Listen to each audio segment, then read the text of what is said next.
Aqui estamos para mais um bloco de português língua não materna, nível intermédio. Eu sou a professora Ana Josefa. Hoje vamos viajar no tempo. Sim, vamos viajar no tempo. E já vais ver como. Vamos então ver o nosso bloco de hoje. Vamos viajar no tempo? Convido-te para esta viagem. Vamos lá. Então, o nosso plano para hoje: visionamento e interpretação do vídeo 7 Novas Maravilhas do Mundo, leitura e interpretação de textos sobre 3 monumentos das 7 Maravilhas de Portugal, e o uso do pretérito imperfeito, do indicativo e do conjuntivo. No final deste bloco vais ser capaz de caracterizar espaços, atividades e figuras associadas a uma época histórica e relatar acontecimentos históricos.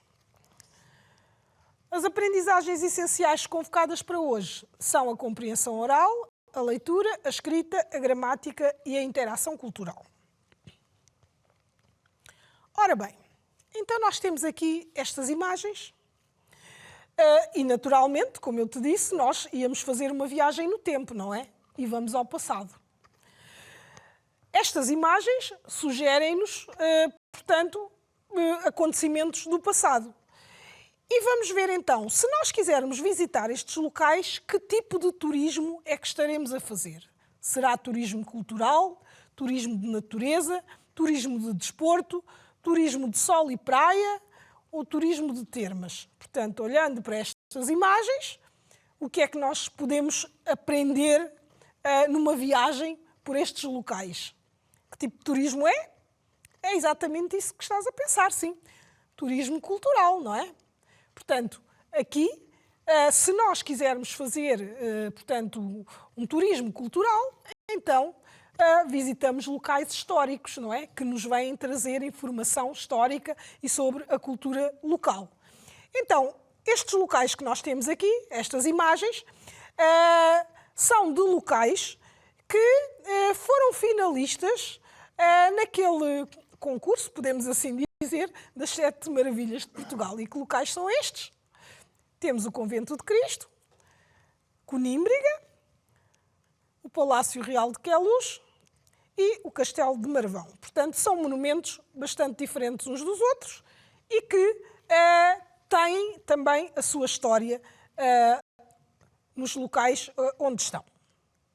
Ora bem, nós agora a seguir vamos ver um vídeo que vai falar das novas 7 Maravilhas do Mundo, que foi, portanto, um acontecimento realizado em 2007, precisamente a 7 de 2007, para se eleger as 7 Maravilhas do Mundo. E esse evento, portanto, foi realizado em Portugal. Os resultados foram apresentados numa gala que foi realizada aqui em Portugal. E como foi um evento internacional, a apresentação foi feita em inglês e o texto, portanto, e o vídeo tem legendas. Vai estar atento às legendas para conseguires perceber aquilo que é dito. Mas eu depois faço também um pequeno resumo daquilo que vais ver no vídeo. Atento a estas imagens. Portanto, aqui foram eleitas, portanto, as maravilhas do mundo, não é? E foi um grande evento. E depois vamos ver que em Portugal aconteceu também uma outra coisa em paralelo. Já vamos ver. Vamos lá. Our world, a world of wonders. New 7 Wonders, the world's first global vote. 2,200 years after one man determined the ancient 7 wonders, a campaign began to choose the new 7 wonders of the world. Voting by internet, telephone and text messaging, people all over the world participated, until finally, on July the 7th, 2007, the results were announced. And tonight, we can announce that 100 million votes have been received. And as the winners celebrated, waves of excitement spread across the globe. Commentators have said it was like winning the World Cup or the Olympics. And the announcement was greeted with a frenzy of celebration in Amman. The spectacular gala in Lisbon, Portugal was broadcast live. Presented by stars like Sir Ben Kingsley, Hilary Swank and Neil Armstrong, the first man on the moon. With artists like Jose Carreras and Dulce Pontes, Alexandra Safina, Jose Cortez, Chaka Khan and superstar Jennifer Lopez. Muito bem, então, como pudeste ver nestas imagens e também ler as legendas, não é?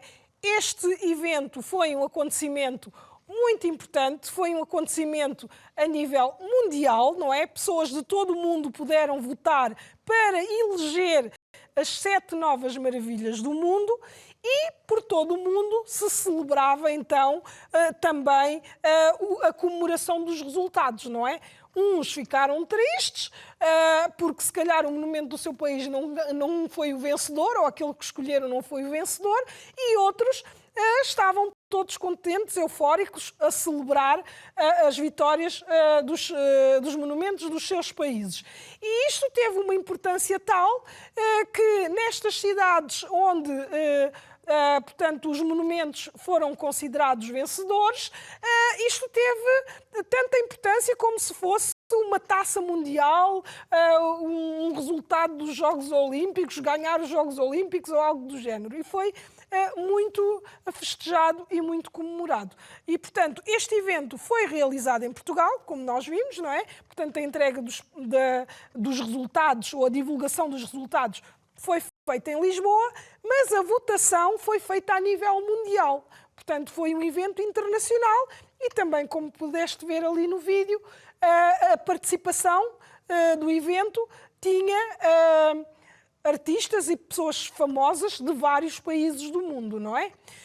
E, portanto, estas 7 maravilhas do mundo deram aso a que se fizesse algo só para Portugal.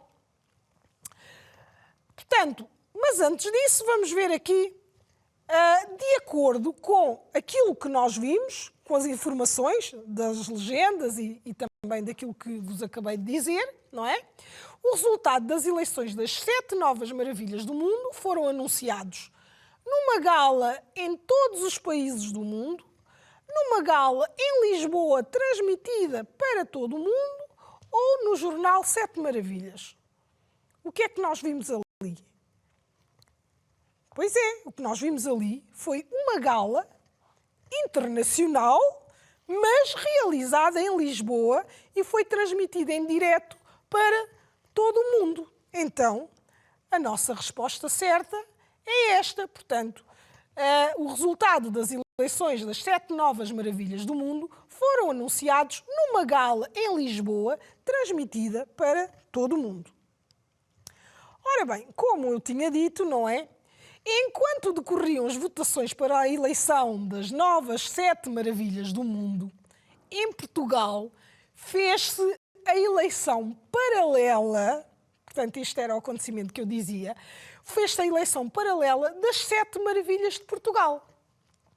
Esta campanha, que fez a maior divulgação de sempre do património histórico e cultural português, recuperou o interesse das populações pelos belíssimos castelos, palácios, igrejas e mosteiros que marcam a paisagem.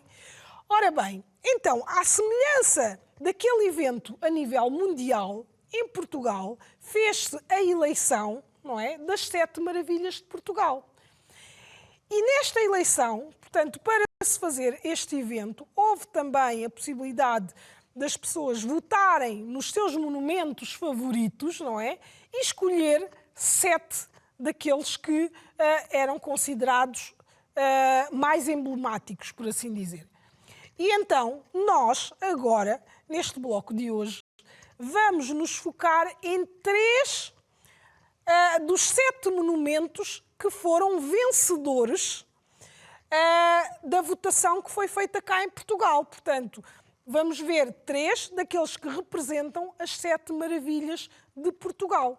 Houve mais monumentos, mas estes 3 são aqueles que nós vamos dar destaque no bloco de hoje. Então, vamos conhecer o primeiro monumento. O primeiro monumento que temos aqui é o Castelo de Guimarães. E então, vamos ler aqui um texto sobre o Castelo de Guimarães. O Castelo de Guimarães localiza-se na cidade de Guimarães, no distrito de Braga, em Portugal. Este monumento encontra-se ligado à fundação do Condado Portucalense e às lutas da independência de Portugal, sendo designado popularmente como o berço da nacionalidade. De acordo com a tradição, aqui nasceu o primeiro rei de Portugal, Dom Afonso Henriques, que viveu entre 1112 e 1185. No século X, a condessa Mumadona Dias manda construir na sua herdade de Vimaranes, hoje Guimarães, um mosteiro. Os constantes ataques levaram à necessidade de construir uma fortaleza para a guarda e defesa dos monges e da comunidade cristã que viviam em seu redor. Surge assim o primitivo Castelo de Guimarães. No século XII, com a formação do Condado Portucalense, vêm viver para Guimarães o conde Dom Henrique e Dona Teresa, pais de Dom Afonso Henriques, que mandam realizar grandes obras no castelo de forma a torná-lo maior e mais forte. Entre os séculos XIII e XV, vários reis irão contribuir com obras de melhoramento e restauro do castelo. A partir do século XVI, perde a sua função defensiva, não é? Porque já não havia ataques, e o castelo entra num processo de abandono e degradação progressiva até ao século XX, altura em que é declarado monumento nacional e são efetuadas obras de restauro. Ora bem, então nós tivemos aqui a ouvir a história deste monumento, do Castelo de Guimarães, não é? Então vamos ver aqui se as informações de acordo com as informações que nós lemos, não é? Se estas afirmações são verdadeiras ou falsas. O Castelo de Guimarães foi mandado construir pelos mouros. Depois temos a B. Este castelo está ligado ao Condado Portucalense. A C. Acredita-se que Dom Afonso Henriques nasceu neste castelo. Depois a D. Mesmo depois de perder a sua função defensiva, o castelo continuava habitado. A E. No século XX, o Castelo de Guimarães foi considerado monumento nacional e foi restaurado. Então, vamos lá responder. Então, o Castelo de Guimarães foi mandado construir pelos mouros? É falso, não é? Ele foi mandado construir foi para as pessoas se defenderem dos mouros, não é? Este castelo está ligado ao Condado Portucalense, sim ou não? Portanto, falou-se de ser o berço da nacionalidade, a cidade de Guimarães. Está ou não? Está ligado, sim senhor, é verdade. Acredita-se que Dom Afonso Henriques nasceu neste castelo. Também é verdadeiro, não é? É, sim senhor. Agora, mesmo depois de perder a sua função defensiva, o castelo continuava habitado. Portanto, quando deixou de haver ataques e as pessoas já não precisavam de se defender muito, continuavam a viver do castelo? Não, pois não, é falso. No século XX, o Castelo de Guimarães foi considerado monumento nacional e foi restaurado. Portanto, quando perdeu a sua função defensiva, ficou abandonado, não é? E foi-se degradando e só no século XX é que foi restaurado. Portanto, é verdadeiro. Muito bem. Agora vamos viajar até outro monumento. Vamos ao Mosteiro da Batalha, que é também uma das 7 maravilhas de Portugal, eleitas em 2007. Então vamos ver aqui a história do Mosteiro da Batalha. Vamos ler. Então, vamos lá. O Mosteiro de Santa Maria da Vitória, também designado Mosteiro da Batalha, é uma das mais belas obras da arquitetura portuguesa e europeia. Foi mandado construir para cumprir uma promessa do rei Dom João I em agradecimento pela vitória em Altos Barrota, em 14 de agosto de 1385, que lhe assegurou o trono e garantiu a independência de Portugal. As obras prolongaram-se por mais de 150 anos, motivos pelo qual a sua arquitetura apresenta traços góticos, que são predominantes, portanto, a sua maioria são traços góticos, manuelinos e um breve apontamento renascentista. Portanto, isto tem a ver com as épocas históricas, não é? E com os estilos arquitetónicos. Dom João I doou o mosteiro à Ordem de São Domingos e esteve na posse dos dominicanos até à extinção das ordens religiosas em 1834. Hoje é um espaço cultural, turístico e devocional. Devocional, que vem da palavra devoção, quer dizer que as pessoas que são religiosas, não é? Vão lá fazer os seus cultos, ou vão, portanto, porque acreditam que ali, aquele mosteiro, tem, portanto, algo que é importante para elas e que elas acreditam, não é? Depois temos ainda o Mosteiro da Batalha, é um monumento nacional e integra a lista do Património da Humanidade definida pela Unesco desde 1983. Portanto, o Mosteiro da Batalha é também património da humanidade, da Unesco. Portanto, a Unesco é uma organização internacional e esta designação de património da humanidade acaba por dar uma importância ainda maior a este monumento, porque ele não é só importante para Portugal, mas para o mundo, para a humanidade. E agora vamos ver então, de acordo com a informação, vamos completar então aqui este texto que resume aquilo que nós vimos sobre o Mosteiro da Batalha, não é? E vamos completar com as palavrinhas que temos ali. Temos as palavras vitória, obras, dominicanos e promessa, não é?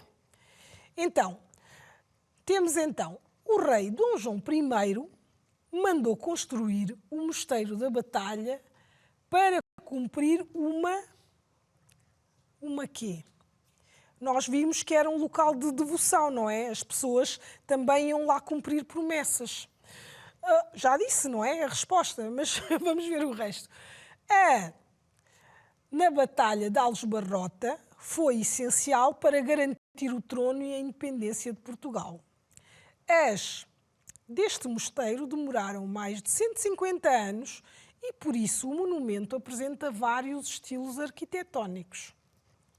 O Mosteiro da Batalha foi doado aos que tomaram conta dele até à extinção das ordens religiosas em 1834. Então, vamos lá completar. Então, o rei Dom João I mandou construir o Mosteiro da Batalha para cumprir uma promessa. Portanto, ele tinha feito uma promessa e, como depois tiveram a sua vitória na Batalha de Aljubarrota, ele cumpriu a sua promessa. E então, portanto, o rei Dom João I mandou construir o Mosteiro da Batalha para cumprir uma promessa. A vitória na Batalha de Aljubarrota foi essencial para garantir o trono e a independência de Portugal. E que palavra é que vamos usar ali? As obras, não é? As obras deste mosteiro demoraram mais de 150 anos e, por isso, o monumento apresenta vários estilos arquitetónicos. Portanto, a sua arquitetura tem vários estilos. O Mosteiro da Batalha foi doado, portanto, doado quer dizer que foi dado, não é? A quem? Quem é que esteve a tomar conta do mosteiro? Aos dominicanos, não é?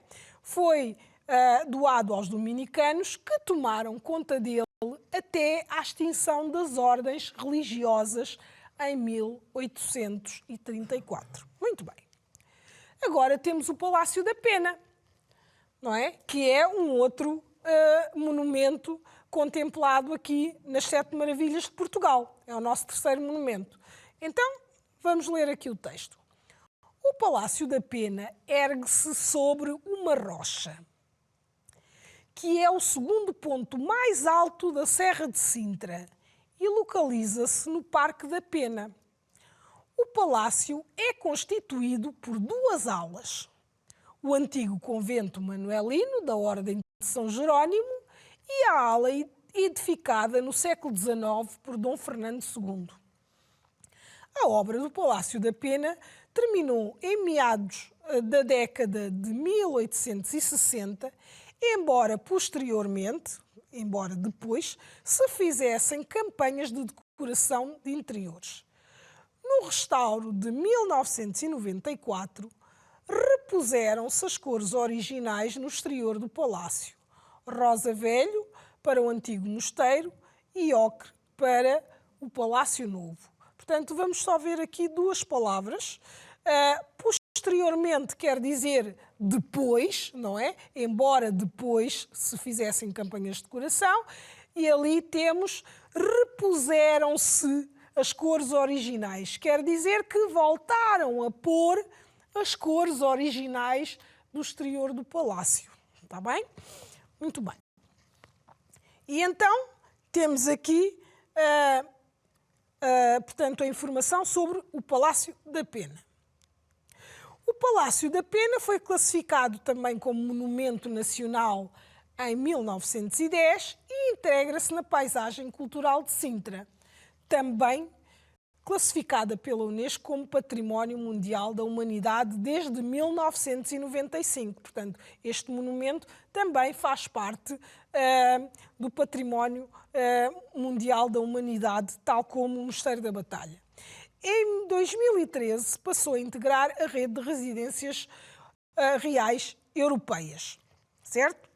Muito bem. Então, agora, com esta informação, vamos fazer este exercício. E o que é que nós vamos fazer aqui? Aqui vamos tirar aquilo que não interessa. Portanto, temos ali destacados dois bocados da frase e vamos ver qual é aquela que fica. Nós vamos riscar aquela informação que não estiver correta de acordo com o texto. Então, o Palácio da Pena localiza-se no centro da Vila de Sintra ou na Serra de Sintra. Depois temos o palácio, tem duas alas que foram construídas na mesma altura ou em épocas diferentes. O Palácio da Pena é Monumento Nacional, está classificado como Património da Unesco e integra a rede de residências internacionais ou a rede de residências reais europeias. Vamos lá então. Então, o Palácio da Pena localiza-se onde? Na Serra de Sintra. Portanto, vamos riscar então o centro da vila. Portanto, o Palácio da Pena localiza-se na Serra de Sintra. O palácio tem duas alas que foram construídas na mesma altura. Não, pois não. Pois não. Foram construídas em épocas diferentes. O Palácio da Pena é um monumento nacional. Está classificado como Património da Unesco e integra a rede de residências internacionais ou a rede de residências reais europeias. Qual é? Exatamente, é a segunda. Portanto, integra a rede de residências reais europeias. E agora vamos ver qual é a diferença, ou como é que se chamam, os três tipos de monumentos que nós vimos. Porque aqueles três monumentos eram diferentes. Nós vimos primeiro o Castelo de Guimarães, depois vimos o Mosteiro da Batalha e finalmente vimos o Palácio da Pena, não é? Então vamos ver as características e vamos então ver qual é, ou como é que se descreve, por assim dizer, cada um desses tipos de monumentos. Construção em lugar elevado, com muralhas e torres. Destina-se à defesa de uma posição estratégica, fortaleza ou praça forte. O que é que te parece? Dos monumentos que nós vimos, aquele que tinha como objetivo a defesa do local, qual era? Era o castelo, não é? Então, exatamente. É o castelo. O castelo é construído com portanto, com este objetivo. Habitação luxuosa de um soberano ou personalidade importante. Portanto, daquilo que nós vimos, Qual era? Começa com P. Como é que é? É o Palácio, exatamente. Que aqui, neste caso, era o último monumento que nós vimos. O Palácio da Pena era um local mais luxuoso, não é? E lembrem-se que até houve uma campanha para a decoração de interiores, não é? E agora, casa onde vivem em comunidade religiosos ou religiosas, o equivalente a um convento. Então, nós vimos na batalha como é que era. Era um local de culto também. Então, quem viviam lá eram as ordens religiosas de São Domingos, que eram, portanto, os dominicanos. Então, aqui temos um mosteiro. Muito bem, um mosteiro. Boa. Ora bem, agora nós temos aqui, na gramática, os verbos.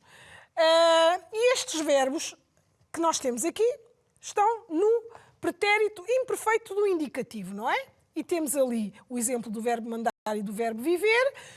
E temos aqui os verbos que terminam em ar, como mandar, terminam em va, não é? Eu mandava, eu cantava, eu dançava, por aí fora.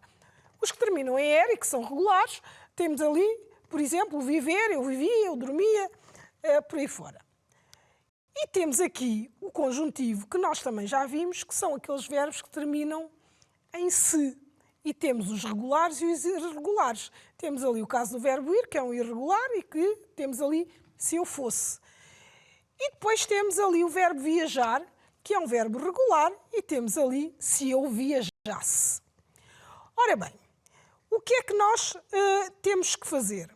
Temos que completar este exercício com os verbos que temos entre parênteses.